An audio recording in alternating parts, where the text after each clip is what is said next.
Hello friends, चलिए SI के सवाल को हम लेकर आप लोगों के बीच आए हैं। तो चलिए, सवाल में दिया हुआ है कि 3 वर्ष में साधारण ब्याज पर कोई राशि हो जाता है 9766 रुपया और 4.5 वर्ष में हो जाता है 10,849 रुपया। तो हमको ब्याज का दर पूछा है। तो चलिए हम सवाल में स्टार्ट करते हैं। दिया हुआ है 4.5 वर्ष, तो 4.5 वर्ष यहाँ पे टी लिख लेते हैं। अब देखिए 4.5 वर्ष में हमको दिया हुआ है 10,849 रुपया हो जाता है। तो ये ए है, तो ए में प्रिंसिपल भी मिला हुआ है और इंटरेस्ट भी इसका मिला हुआ है, मतलब मूलधन भी है और प्लस ब्याज भी है। तो और 3 वर्ष का हमको दिया हुआ है कितना, 9766 रुपया। तो इसमें डिफरेंस देखिए कितने का है, 4.5 वर्ष और 3 वर्ष का है। साधारण ब्याज में डिफरेंस मतलब 1 साल का जो ब्याज लगेगा, अगर 2 साल भी हो जाएगा तो उसी का हमको ब्याज लगता है, मतलब ब्याज का ब्याज इसमें नहीं देना पड़ता है। तो चलिए हम 1.5 साल का निकालते हैं। तो 1.5 साल का देखिए, इसको घटा के निकालेंगे तो घटा के हो जाएगा 3 और उसके बाद 14 में 6 8 और उसके बाद हो जाएगा 0 और 10 में 9 जाएगा 1, 1083 रुपया। तो यहाँ पे देखिए 3 साल का हमको दिया हुआ है 9766 रुपया। तो ये 1.5 साल का ब्याज है, तो इसको 2 गुना कर देते हैं। तो ये 3 साल का निकल जाएगा 2166। तो 2166 हो गया 3 वर्ष का।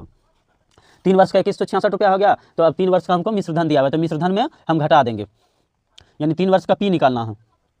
3 साल का हमको पी निकालना है, तो 9766 में घटा देंगे 2166, तो 7600 रुपया, यानी इसका प्रिंसिपल आ गया 7600। तो हमको आर यानी दर पूछा है, तो दर बराबर क्या होगा, ब्याज गुना 100 और मूलधन गुना समय। तो मूलधन को पी लिख देते हैं, समय को टी लिख देते हैं। तो चलिए इंटरेस्ट कितना है, इंटरेस्ट हमको 3 साल का पता है 2166, तो 2166 लिख दिए और गुने में 100 और हो जाएगा पी। तो पी हम निकाल दिए 7600 और उसके बाद टी देखिए कितने साल का लिए हैं, 3 साल का। तो 3 साल का हम नीचे 3 लिख देंगे। अब इसी को 2 जीरो से 2 जीरो जाएगा और 3 से इसको कटाएंगे ना, तो 7 3 3 मतलब 733 आया। और इसको देना है 733 को देंगे 76 से भाग, तो 76 से भाग देंगे ना, इसको देखिए 10 बार गुना कीजिएगा तो 760 आएगा और 733 यहाँ पे है, तो 9 तो जाएगा 9 बार और उसके बाद हमको लगता है कि आधा चला जाएगा, तो 9.5% ये हो गया। दोस्तों यही सवाल में पूछा है आर, तो R% हम निकाल दिए 9.5%। चलिए दोस्तों, वीडियो अच्छा लगेगा तो लाइक सब्सक्राइब कीजिएगा।